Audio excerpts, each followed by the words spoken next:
Hello everyone. In today's video, we're going to be starting with human resource management, shortly known as HRM. So before we get into the subject, let's take a look at how HRM used to look like before 20 years. So HRM started out as personnel management. So why was there a need for it to become HR management? So the reasons are that the industry grew and there were many organizations that grew and became very big and very complicated to handle. So HRM became a necessity. Also, there was a huge change in the workforce. For example, earlier women didn't work so much, but now women employees form a major part of the company's workforce composition. So that has to be taken care of. Also, people from various cultures work in different areas and they work together. So HR managers have to coordinate people from different cultures and with different beliefs to work together as a team to achieve these organizational goals. So these have become more complicated now, and that's why there's a need for HRM in these days.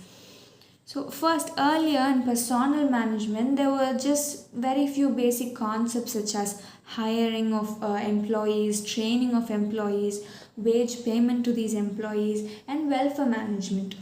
But now in these days, HRM has a lot of advanced concept besides these hiring, training, and wages, such as stress management, e-hiring, employee satisfaction. These are all new. These concepts didn't exist before like 20 years or so. Why do we need all these new concepts? Because, for example, why do we need stress management? A few decades back, we didn't have this concept of working in the night time and all that. But today, a lot of people are working in the night time and they're very stressed and they're pushed to achieve these targets that are set by these big companies. So, HR needs to address these issues of stress and help them with coping with stress and make them work better. So that's why there's a need for HRM. Now let's get into the topic.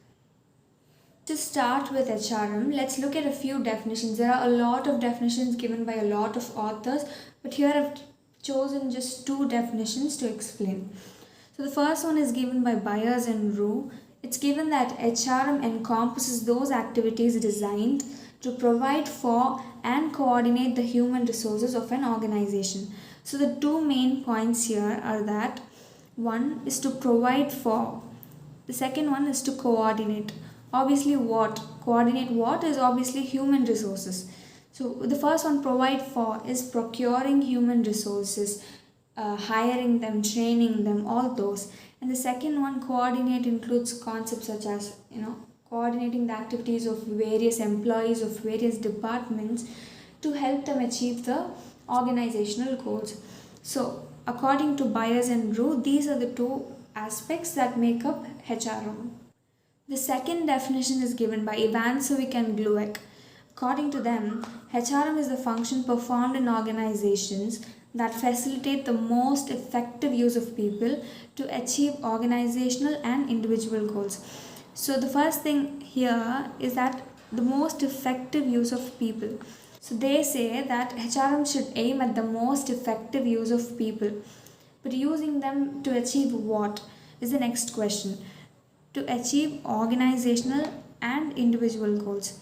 For example, organizational goals would include something like attaining a sales of 20,000 this month, or attaining a profit of 10,000 this month or so. And individual goals would be something like, I need a change in my career, I need a promotion, or I need to get this much salary this year, or something like that. So HRM includes both organizational and individual goals by the effective use of people. So this is what is given by Ivancevic and Glueck. Now let's go to the characteristics of HRM. So the first characteristic of HRM is that it's an elaborate function.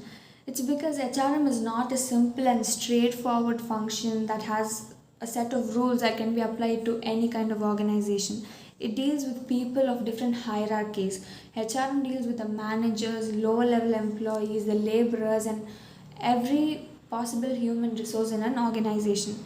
So not all people can be handled in the same way. So it's an elaborate process or elaborate function to handle them in different ways. The next one is that it's people oriented. So this seems obvious because HRM deals with people, so it is obviously people oriented. So HRM not only deals with people in their individual capacities but also of individuals in groups. So individual goals would include things like wanting a certain amount of salary, wanting a certain amount of satisfaction, bringing out the potential of these employees and so. And when it comes to groups, it would include things like maintaining a good relationship between the manager and his team members or between employees and so. So the next thing is that it's a never ending function. So organizations can never exist without human resources. And as long as there's human resources, there will be human resource management. So obviously it's a never ending function. The next characteristic of HRM is that it's a challenging function, because when we try to manage material or money, we face a lot of issues. So imagine how it will be when we try to manage human beings, because human beings are dynamic, they have emotions and sentiments. So we need to be careful while handling human beings. So it's way more complicated than dealing with money or material. So it's a very challenging function. The next characteristic of HRM is that it's both an art and science. We can call it science in a way that it has principles and techniques that these HR managers can use to manage the employees. But on the other side, it also involves application of theory to handle people. And while these HR managers apply the theory that they've learned, they employ it in very different ways, in different situations, and to different people. So it can be called an art in that way. So HRM is both a science and an art. The next characteristic is that the function that is performed by an HR department is a staff function, which means that they don't directly contribute to production or manufacturing of any materials in an organization. They provide indirect contribution by coordinating the forces that enable the performance of production or manufacturing. So the functions performed by an HR department is staff functions.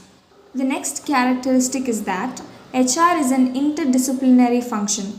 That means it's related with various other subjects and disciplines, for example, sociology, psychology, economics, etc.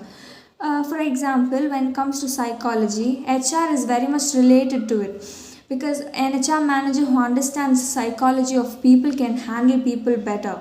An HR manager who has more knowledge of psychology can enable the coordination of the whole organization in a smoother way when compared to an HR manager who is not that aware of psychological theories or sociological theories, etc. So these are the characteristics of HRM. So that's it for today's video. If you have any doubts or need any clarifications, you can leave a comment below and I will be answering them. If you liked the video and you like to watch more videos of mine, you please subscribe to my channel and don't forget to hit the bell icon to get notifications right when I post them. Okay, bye.